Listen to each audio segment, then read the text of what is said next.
Vem minns en person när den har varit död över 100 år? På något sätt så dör en person första gången vid dödsögonblicket och andra gången när inte de längre minns en. Släkten kanske minns ens namn 100 år efter ens död. Men kanske inte vem man var och vad man gjorde. Allmänheten minns kanske ännu mindre. En busshållplats här i närheten minns dock Johan Newton Sanne. Sannes minne. Sanne sysslade med skogsbruk, import av kol, export av trä, varvs- och rederinäring. Som industriman arbetade han för att Uddevalla skulle få järnvägsanslutningar. Och han hade plats både i stadsfullmäktige, landsting och riksdag. Och han satt även i Sparbankens styrelse. Kvar av Sanne blev en stiftelse som fortfarande hjälper behövande äldre kvinnor ekonomiskt. Sanne hade ett stort socialt ansvar.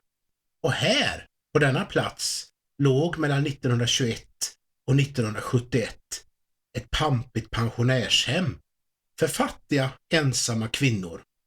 De kunde bo här hyresfritt i små lägenheter med kokvrå. År 1971 prioriterade Uddevalla dock bilismen framför Sannes minne.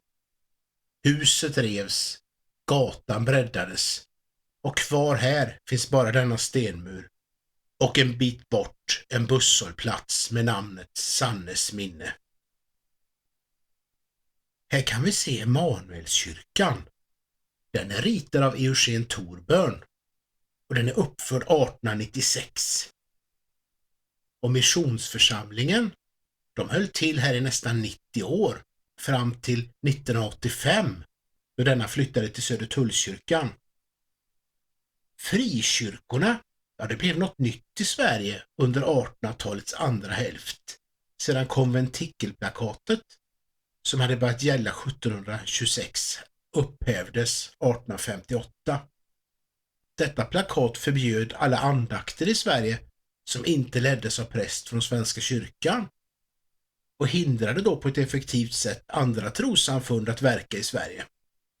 Säkerligen bidrog den ökade emigrationen till Amerika av människor som ville ha religionsfrihet till att plakatet försvann. Svenska kyrkan tappade ju mycket makt när plakatet försvann, men det låg ju inte längre i tiden. Dess bäst före-datum hade med andra ord gått ut. Blomsterkrokens hus kallas denna vackra gula byggnad. Huset var det från 1810, men det fick namn efter en senare ägare, Johan Petter Krok. Och han anlade nämligen en för sin tid mycket berömd trädgård med exotiska växter. Och hans son, Torgny Krok, han växte upp likt Carl von Linné i sin pappas trädgård. Och han blev också som Linné botaniker, främst känd för svensk flora av Krok Almqvist. Det är synd att det inte ligger en blomsteraffär i huset idag. Det hade varit mycket passande. Margretelund, en gång i tiden känt som Kattenbergslund, från 1724, är tillsammans med detta hus överlevande efter stadsbranden 1806. Dessa bägge hus låg dock utanför själva staden då, men det är i princip tillsammans med klocktornets undre del det enda byggnaden i Uddevalla idag som finns kvar från tiden före stadsbranden 1806. Här på Lagerbergsgatan finns det vackra byggnader i fornnordisk stil med hus i trä, med drakar och ornament. Stilen dök upp i Sverige 1867 och förekommer sedan under La Belle Époque, det vill säga 1871 till 1914. Tiden mellan fransk-tyska kriget och första världskriget. då man trodde på det goda i människan och på att tekniken skulle göra att människan kunde bli ostoppbar och bara göra världen bättre. Denna ljusa epok skulle få sitt slut med Titanics undergång 1912 och första världskrigets utbrott 1914. Svarta Örnvillan den är berömd för sitt ordenssällskap och sin restaurang. Orden den är skapad på 1600-talet på fartyget The Black Eagle som var på väg från ett religionsförtryckande Europa till Amerika. Och orden har funnits i Sverige sedan tidigt 1900-tal och den har samma valspråk som det Oscar den första av Sverige en gång hade. Rätt och sanning.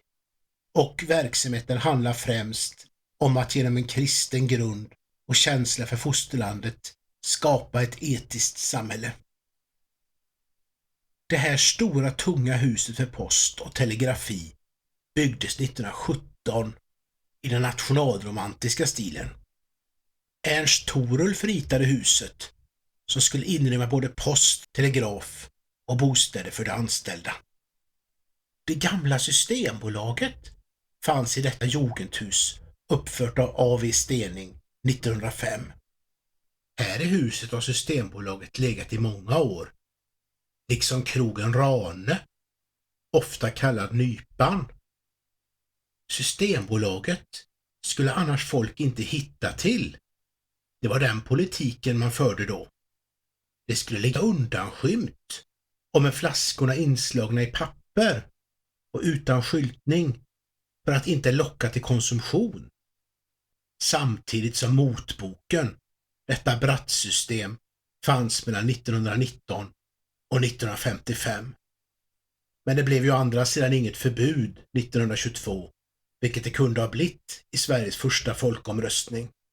Detta säger en del om vilket stort samhällsproblem alkoholmissbruket var ännu vid denna tid. Visst är det märkligt ändå att Emanuelskyrkan inte fick något torn, när så många andra hus från denna tid har torn. Här höjer sig tornet på denna vackra jugendbyggnad över Kilbäcksgatan, där Kilbäcken letar sig fram mot Bäveån. Ja, bäcken är sedan länge nedgrävd i rör förstås. Vi lämnar precis som vattnet i Kilbäcken, det gamla Systembolaget, för nya strövtåg i Uddevalla.